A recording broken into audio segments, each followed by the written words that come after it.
जय हिंद दोस्तों। अभी तक में हमने क्या देखा कि कोई भी डिफरेंशियल इक्वेशन जो first order and first degree का हो उसका जनरल फॉर्म हमारे पास M D x plus N D Y equal to zero होता था और इसे सॉल्व करने के लिए हमारे पास चार मेथड होते थे।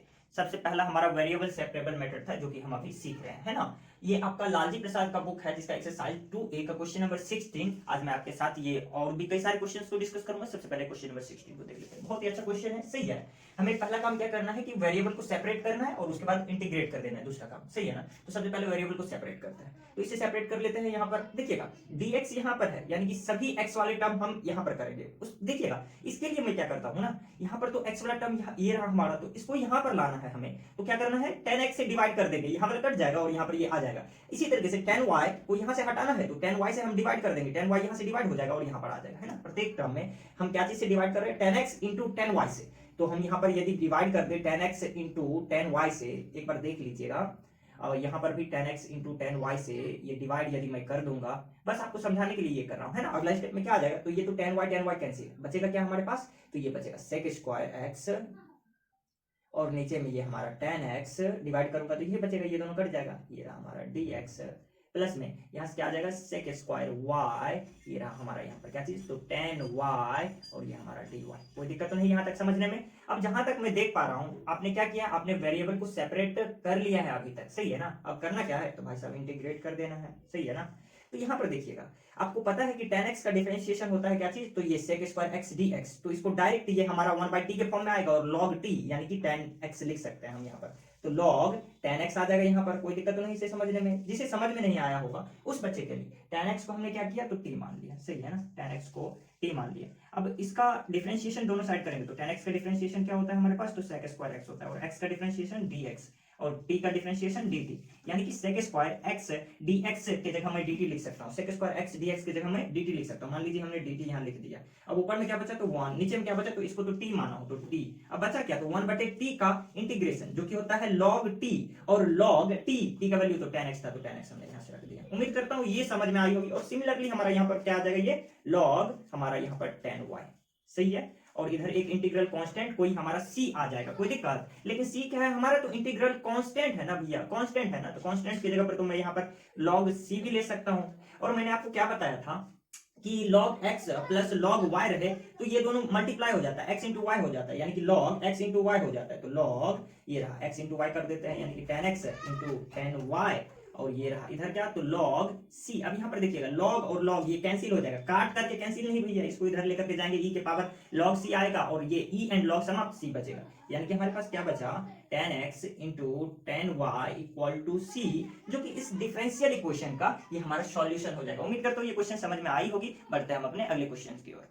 बहुत ही शानदार क्वेश्चन हमारे पास ये रहा, है ना। हमें करना क्या, पहला काम वेरिएबल को सेपरेट करना है ना। तो इसके लिए ये वाला टर्म देखिएगा हमारा इधर माइनस में है, इक्वल के उस साइड करूंगा तो ये प्लस में हमारा आ जाएगा इधर, कोई दिक्कत तो नहीं समझने में। अब इधर dx है तो x वाला सभी टर्म को इधर करना है, तो ये हमारे पास क्या आ जाएगा, x बटे में क्या चीज आ जाएगा, तो cos स्क्वायर x यहाँ आ जाएगा, सही है ना। cos स्क्वायर x ये रहा हमारा dx यहाँ आ जाएगा, और इधर क्या आ जाएगा हमारे पास, तो y पहले से है, और ये वाला चीज हमारा यहाँ पर ये cos स्क्वायर y नीचे में डिवाइड हो जाएगा, यहाँ पर cos स्क्वायर y, और ये क्या आ जाएगा यहाँ पर, तो dy आ जाएगा, सही है। अब देखिएगा जहां तक मैं देख पा रहा हूँ कि आपने वेरिएबल को सेपरेट कर दिया है, तो हम इंटीग्रेट भी कर देते हैं, तो चलिए कर देते हैं। अब हमारे पास ये क्या बच गया, तो x इंटू में सेक स्क्वायर x, सही है ना। cos x को तो ऊपर ले जाऊंगा तो सेक स्क्वायर x होगा हमारा, और ये क्या हो गया हमारे पास इधर, तो ये आ जाएगा हमारे पास फिर से y into sec square y, sec square y, ये रहा dy।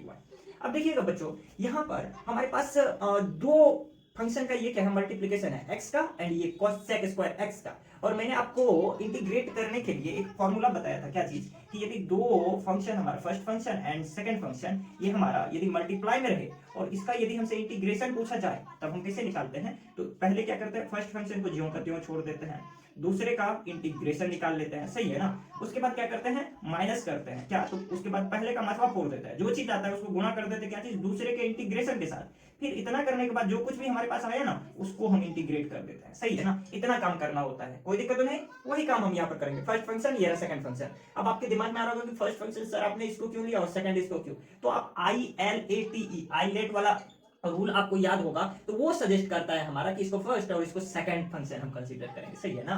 तो अब यहाँ पर करना क्या है वर्किंग रूल की, हमारा फॉर्मूला क्या होता है, फर्स्ट फंक्शन को ज्यों का त्यों छोड़ दीजिए, यानी कि एक्स को ज्यों का त्यों छोड़ दिया हमने, दूसरे को इंटीग्रेट कर दीजिए, तो सेक स्क्वायर एक्स का इंटीग्रेशन क्या होता है, तो tan x होता है, सही है ना। उसके बाद माइनस माइनस उसके बाद इंटीग्रेशन किसका, तो सबसे पहले पहला का डिफरेंशिएट कीजिए, तो x को यदि dx के सापेक्ष में यहाँ पर हम डिफरेंशिएट करेंगे तो 1 आएगा, सही है। फिर गुणा कर देना इस 1 को किसके साथ, तो इसके इंटीग्रेशन के साथ, सेकंड फंक्शन के इंटीग्रेशन के साथ, तो सेकंड फंक्शन का इंटीग्रेशन क्या होता है, तो tan x होता है, सही है ना। अब इसको इंटीग्रेट कर दीजिए आप कैसे, इसी तरीके से सिमिलरली यदि मैं यहाँ पर करूंगा तो आप समझ पा रहे होंगे, तो ये क्या आ जाएगा y, दूसरे फर्स्ट फंक्शन को जगह छोड़ दिया, दूसरे का ये रहा हमारा इंटीग्रेशन, माइनस में फर्स्ट फंक्शन का ये रहा हमारा डिफरेंशिएशन, इनटू सेकंड फंक्शन का ये हमारा आ जाएगा यहाँ पर इंटीग्रेशन। अब ये होल का इंटीग्रेशन हमें निकालना है, सही है ना। देखिएगा यहाँ से क्या आ जाएगा x tan x, माइनस में ये क्या है हमारा, तो ध्यान से देखिएगा ये हमारा कुल मिलाकर के बचा क्या है, तो 1 को यदि tan x से मल्टीप्लाई कर दूंगा तो ये तो सिर्फ tan x है ना हमारा, तो ये तो कुल मिलाकर के tan x का इंटीग्रेशन है, और tan x का इंटीग्रेशन क्या होता है हमारे पास, तो ये होता है log क्या चीज, तो sec x, यही चीज आपने पढ़ा है, बहुत अच्छा। इक्वल टू ये हमारा क्या आ जाएगा y tan x, और यहां से फिर से 1 को यदि tan y मल्टीप्लाई करूंगा तो ये तो tan y ही रह जाएगा हमारा, यानी कि कुल मिलाकर के ये tan y का इंटीग्रेशन है, और tan y का इंटीग्रेशन आपने क्या पढ़ा है, तो बहुत अच्छे से आपको याद है, ये क्या होता है log sec y हो जाता है हमारे पास, क्या हो जाता है log sec y, कुछ इस तरीके से ये हमारा आ जाएगा, और साथ में एक इंटीग्रल कांस्टेंट कोई c आ जाएगा, बहुत अच्छी बात है। अब देखिएगा बच्चों यहाँ से हमारे पास क्या आ रहा है x tan x, यहाँ से यदि आप चाहे तो इसको क्या कर सकते हैं, तो यहाँ से प्लस में log, माफी चाहूंगा यहाँ पर वीडियो में त्रुटि के लिए, एक्चुअली लाइट चली जाने की वजह से ये समस्या आई है, फिलहाल यदि मैं रूम को यहाँ से ओके अब क्लियर है ना, तो यहाँ से ये क्या आ जाएगी हमारे पास, तो यदि प्लस करूंगा यहाँ पर तो माइनस वाला पार्ट अंदर चला जाएगा, जो कि इसको 1 अपॉन sec x कर देगा, और 1 अपॉन sec x क्या होता है, तो ये cos x होता है, ये चीज समझ में आई होगी बच्चों।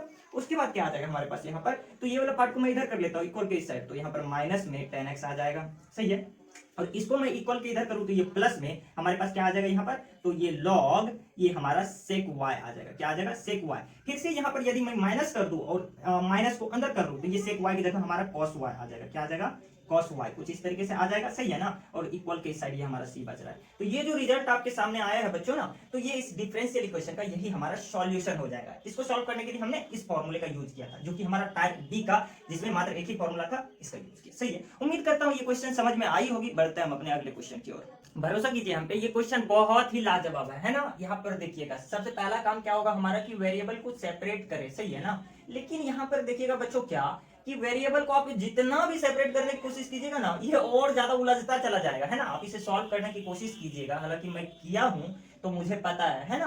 तो आप वेरिएबल को सेपरेट नहीं कर पा रहे हैं, तो इस केस में हम क्या करते हैं ना, तो कुछ ये जो साइन एक्स वाई है ना, ये देखिएगा क्यों नहीं कर पाते हैं, क्योंकि हमारा एंगल ही है ना, साइन का जो एंगल है वो एक्स एंड वाई दोनों के टर्म में है, सही है ना। इस वजह से समस्याएं आ जाती है। तब हमें करना क्या है कि इसी को हम एक कोई आप कह सकते हैं लेटर टी या फिर एम, किसी के इक्वल हम कंसीडर कर लेते हैं इसे, सही है ना। तो यहाँ पर साइन एक्स को मैं क्या मान लूंगा, तो साइन एक्स को यहाँ पर साइन एक्स वाई को मैं टी बोल देता हूँ, सही है ना। तो चलिए इसे टी बोल दिया, पहले इसे नॉर्मल थोड़ा सा मैं सॉल्व कर लूं, है ना। तो ये हमारे पास क्या आ जाएगा, अच्छा चलिए भाई साहब पहले इसी को डिफरेंशिएट कर देते हैं बोथ साइड। तो साइन एक्स का डिफरेंशिएशन क्या होता है, यदि साइन और इसको एक्स कंसीडर करो तो ये तो cos x होता है, तो ये रहा cos एक्स वाई, हमने कर दिया यहाँ पर। अब ये एक्स वाई का भी तो हमें क्या करना है, डिफरेंशिएट करना है ना। तो एक्स वाई दो फंक्शन जब मल्टीप्लिकेशन में तो क्या होता है, पहले का मतलब 4 दीजिए, सही है ना, और दूसरे का ज्यों का त्यों बैठा दीजिए, या फिर बोले तो क्या चीज, पहले का ज्यों का त्यों बैठा दीजिए और दूसरे का मतलब 4 दीजिए, ये वाला 4 दिया हमने। उसके बाद प्लस में पहले एक को ये दूसरे को बैठा दीजिए और पहले का मतलब 4 दीजिए, बस यही काम करते थे हम। यदि आपको पता होगा बच्चों तो बस इतना ही काम करते थे। चलिए इक्वल टू ये क्या आ गया हमारे पास, इधर जब टी को डिफरेंशिएट करेंगे तो ये dt के इक्वल आ जाएगा, सही है।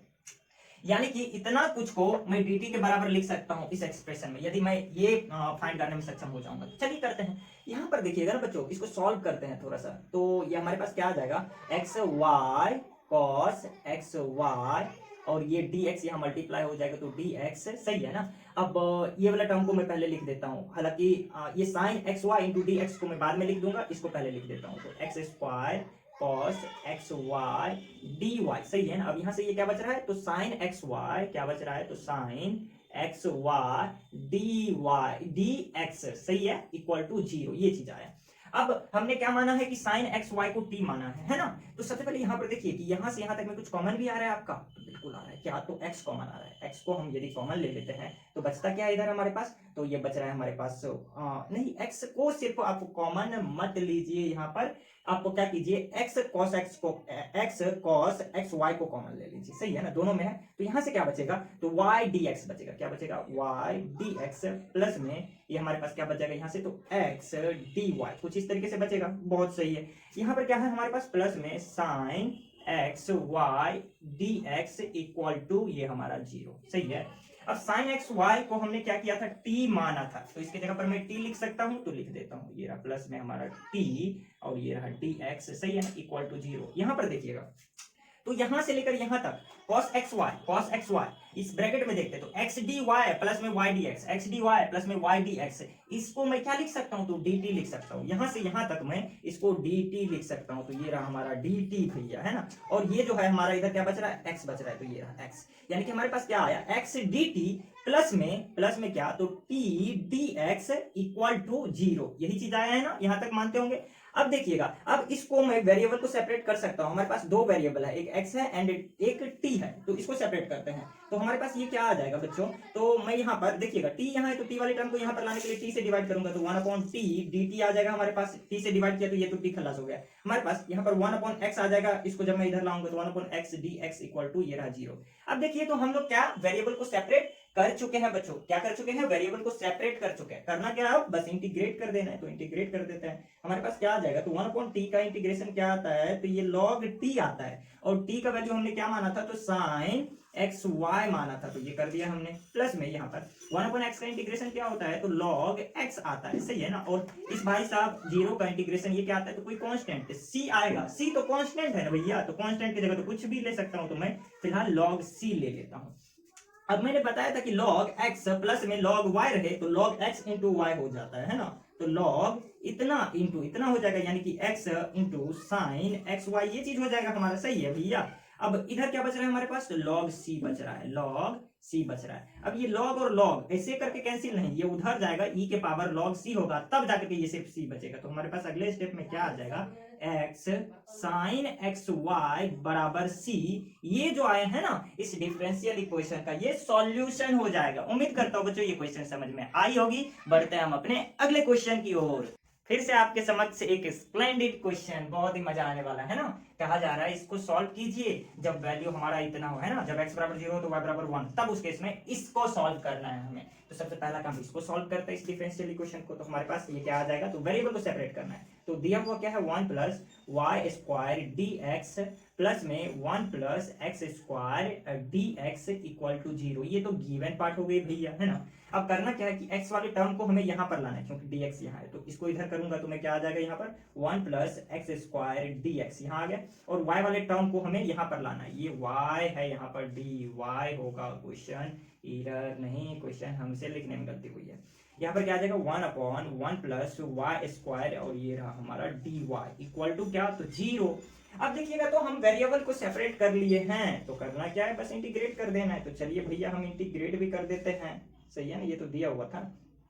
अब 1/1 प्लस एक्स स्क्वायर, इसका इंटीग्रेशन तो मुझे बताना होगा जी, नहीं ना, तो ये क्या होगा tan स्क्वायर एक्स, माफ कीजिएगा tan इनवर्स एक्स प्लस में ये हमारा यहाँ पर tan इनवर्स y आ जाएगा, और 0 का इंटीग्रेशन क्या, तो कोई कांस्टेंट c, सही है ना। अब ये c हमारा कोई कांस्टेंट ही है ना, तो कांस्टेंट तो कुछ भी हो सकता है, तो मैं यहाँ पर tan इनवर्स c ले लेता हूँ, सही है। अब अगले स्टेप में देखिएगा, तो 12th क्लास में इनवर्स ट्रिगोनोमेट्रिक फंक्शन में आपने पढ़ा था कि tan इनवर्स x प्लस में tan इनवर्स y को हम लिख सकते क्या चीज, तो tan inverse x plus y divided by 1 minus x into y, ये चीज लिखा जा सकता है। और यहाँ से ये हमारा tan इनवर्स c के इक्वल है ना। तो tan इनवर्स खल्लास, ऐसे करके नहीं काटना है, इसको इधर लेकर के जाना है, तब ये हमारा इधर tan एंड tan इनवर्स समाप्त होकर के c बचेगा। यानी कि हमारे पास बचा क्या यहाँ से, तो ये वाला चीज तो हमारा समाप्त ही हो जा रहा है ना, मैं मिटा रहा हूँ, आपको नहीं मिटाना है ना। तो यहाँ से क्या आ जाएगा, तो x plus y equal to c into में क्या चीज, तो 1 माइनस एक्स वाई, ये चीज हमारा आ जाएगा, सही है ना बच्चों। तो यही हमारा आंसर हो जाएगा, यही हमारा आंसर हो जाएगा। लेकिन हमें आंसर इस पॉइंट पर निकालना है, जब x बराबर 0 और y बराबर 1 हो तब। तो तो पुट करते हैं, तो x बराबर 0 और y बराबर 1 यदि मैं रखूंगा इस इक्वेशन में, तो हमारे पास क्या आएगा यहाँ से 1। ये रहा x का वैल्यू हमारे पास कितना, तो 0 और इंटू में y का वैल्यू 1, तो ये वाला तो 0 ही हो जाएगा, 1 में से 0 जाएगा तो ये 1 बचेगा, और 1 हमारा c से मल्टीप्लाई होगा तो सिर्फ c बचेगा, तो ये तो पूरा का पूरा खल्लास हो गया, इधर इधर सिर्फ c बचा। अब यहाँ पर क्या है, तो 0 में यदि 1 को जोड़ूंगा तो सिर्फ 1 बचेगा, यानी कि c का वैल्यू कितना आया हमारे पास, तो 1 आया। अब इस c बराबर 1 को मैं इस इक्वेशन में पुट करूंगा तो हमारे पास क्या आ जाएगा बच्चों, तो ये आ जाएगा, यहाँ से देख सकते हैं x प्लस वाई बराबर में c की जगह 1 रखूंगा तो ये तो 1 मल्टीप्लाई हो तो 1 ही, ये मतलब इतना ही बच जाएगा, तो हमारे पास बचेगा क्या, सिर्फ 1 माइनस में एक्स वाई बचेगा, है ना। अब देखिएगा यहीं पर थोड़ा सा दिमाग लगाना है, इस बंदे ने किया क्या है, बुक का आंसर यदि आपको लाना है तो 1 दोनों साइड हम क्या कर देते हैं, जोड़ देते हैं, तो x प्लस 1 इधर आ गया, प्लस में ये रहा y, और इधर भी 1 और जोड़ देंगे तो ये रहा हमारा 2 आ जाएगा, माइनस में एक्स वाई आ जाएगा।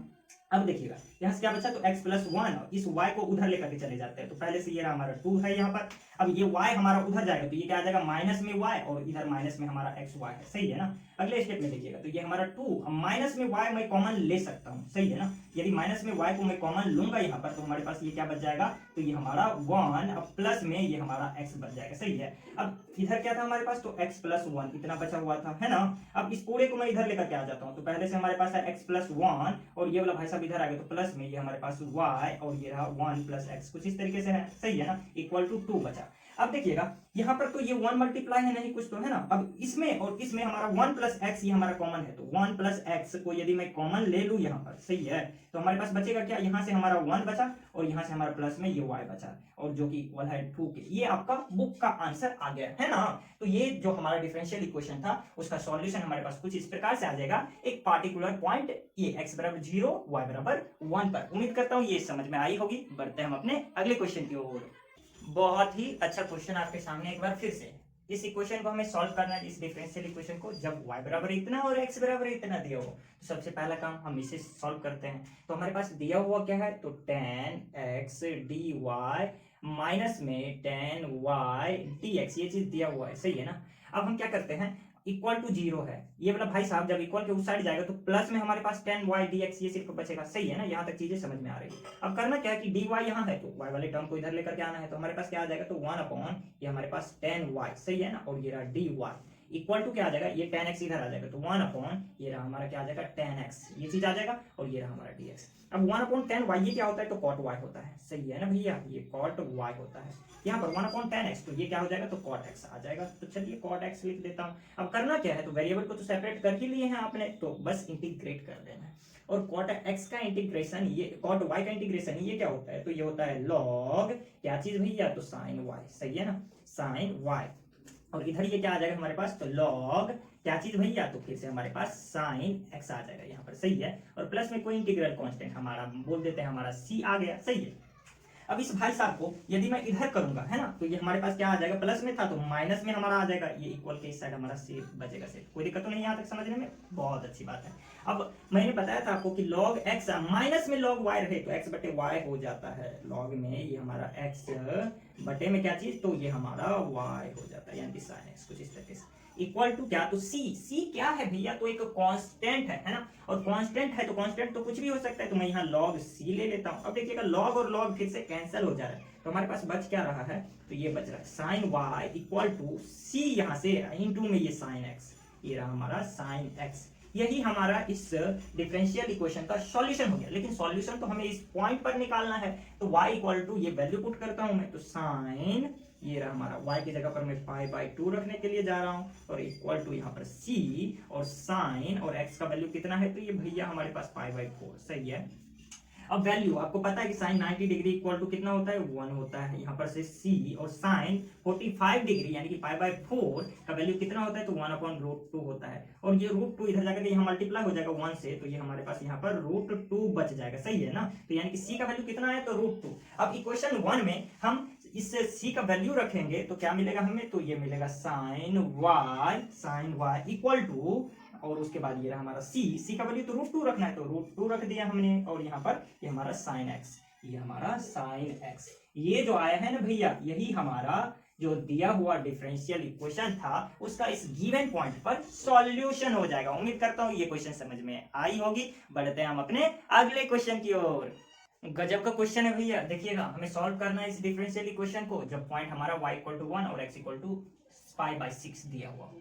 तो सबसे पहले हम गिवन डिफरेंशियल इक्वेशन को लिख लेते हैं। तो हमारे पास ये क्या आ जाएगा यहाँ से dy, और इधर में क्या आ जाएगा, तो ये हमारा y sec x था और ये dx यहाँ जाकर के मल्टीप्लाई हो जाएगा। सही है। अब ये वाला y वाला टर्म तो हमें इधर लाना है, तो इधर से ये y समाप्त होकर के यहाँ पर 1/y आ जाएगा। सही है ना। अब देखिएगा, तो आपने वेरिएबल को सेपरेट कर लिया, करना क्या है, बस इंटीग्रेट कर देना है, तो कर देते हैं। ये हमारा 1/y का इंटीग्रेशन क्या आ जाएगा बच्चों, तो ये हमारे पास log y आ जाएगा। बहुत सही बात कही आपने। यहाँ से क्या आ जाएगा, तो sec x का इंटीग्रेशन क्या होता है, तो log sec x plus tan x, यही चीज होता है ना।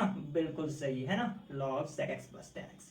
और साथ में कोई इंटीग्रल कांस्टेंट क्या जुटेगा भैया, तो log, ये हमारा कोई c बोल देते हैं। c क्या है हमारा, तो इंटीग्रल कांस्टेंट है, कांस्टेंट है ना कुल मिलाकर के। तो कांस्टेंट तो कुछ भी हो सकता है, तो हम यहाँ पर बोल देते हैं ये हमारा log c है कांस्टेंट में। ये हमारे पास यहाँ से क्या आ जाएगा, तो log y आ गया, और यहां से ये क्या आ जाएगा, तो हमारे पास log, देखिएगा log x प्लस में log y है, तो क्या हो जाता है, तो log x इंटू y हो जाता है, यानी कि ये वाला चीज इससे मल्टीप्लाई हो जाएगा। तो c into sec x plus में क्या चीज, तो भैया tan y। सही है। tan x माफ कीजिएगा, गलती से मैं यहाँ लिख दिया था, है ना, हो जाती है यार कभी कभी ऐसी गलतियां। चलिए, तो ये हमारा कुछ इस प्रकार से आ जाएगा। अब देखिएगा log एंड log, ये तो भैया कैंसिल हो गया, है ना। ऐसे कैंसिल नहीं करना है आपको, है ना, मैं तरीका बताया हुआ हूँ कैसे करना है। ये बस हमारा कुछ इस प्रकार से रिजल्ट आ जाएगा।